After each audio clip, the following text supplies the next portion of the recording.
There's no one else in Hollywood that can get butts in seats like Christopher Nolan, or at least in this century. Decades ago, the man that could do that was Steven Spielberg. Although their sensibilities are quite different, their filmmaking careers do mirror each other. As someone that was not alive in the 80s, and instead began regularly going to theaters in the 2000s, Christopher Nolan became, in my opinion, the 21st century's answer to Steven Spielberg. Looking back, the connections are closer than you think. Spielberg got his start in Hollywood directing episodes of TV shows such as Hogan's Heroes before his big break, the made-for-TV film Duel. Duel was a big enough hit and respect enough that in some countries it got a theatrical release. From there, he was able to direct his first proper theatrical film, The Sugarland Express, before getting a job adapting a shark attack book entitled Jaws. The production was a nightmare. The young filmmaker thought he would never work again, but as we all know, Jaws was a sensation and became the first true modern Hollywood blockbuster. The film catapulted Spielberg into the public consciousness as a name that everyone recognizes.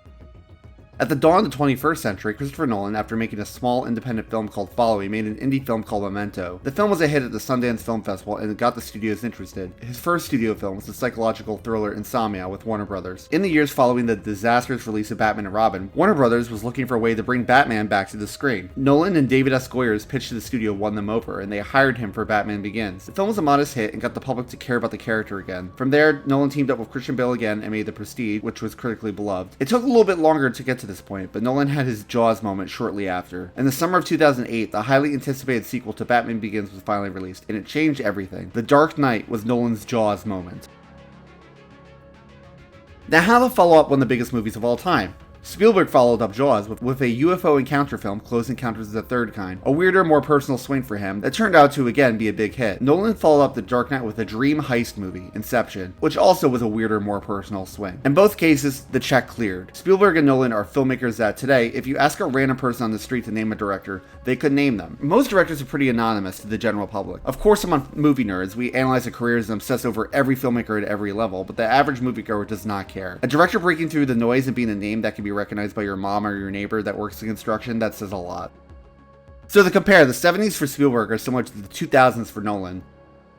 A series of blockbuster hits that got their name in the public consciousness. Then came the next decade, the big one. In the 80s, Spielberg went on a run of insane hits, similar to Nolan in the 2010s. For Spielberg, the 80s gave us E.T., the original 3 Indiana Jones movies, as well as Oscar plays such as The Color Purple and Empire of the Sun. The Academy was not ready to recognize Spielberg's talents with an Oscar for Best Director at this time, even as his name carried more weight than basically any other American filmmaker. In the 2010s, Nolan made Inception, the follow-up to one of the biggest movies of all time, The Dark Knight Rises, as well as Interstellar and Dunkirk. During this time, the Academy also was not ready to recognize Nolan. The closest he got was with Dunkirk, but that was The Shape of Water year when they decided it was time to give Guillermo del Toro his flowers. And now we get to my biggest point of comparison, the early 90s and the 2020s. At the start of the 90s, Spielberg made Always and Hook, an Oscar play and a weird legacy sequel version of Peter Pan. I may be a millennial, but sorry, I personally do not care for the film Hook. Both were oddities that didn't fully work, but in 1993 he followed them up with the biggest year of his career. Spielberg released Jurassic Park and Schindler's List in the same year. Jurassic Park, at the time, became the biggest movie in Hollywood history and revolutionized special effects forever. And Schindler's List was one of his most critically beloved films ever. The Academy finally recognized Spielberg, giving him Best Director and Best Picture for Schindler's List. He was on top of the world, conquering Hollywood.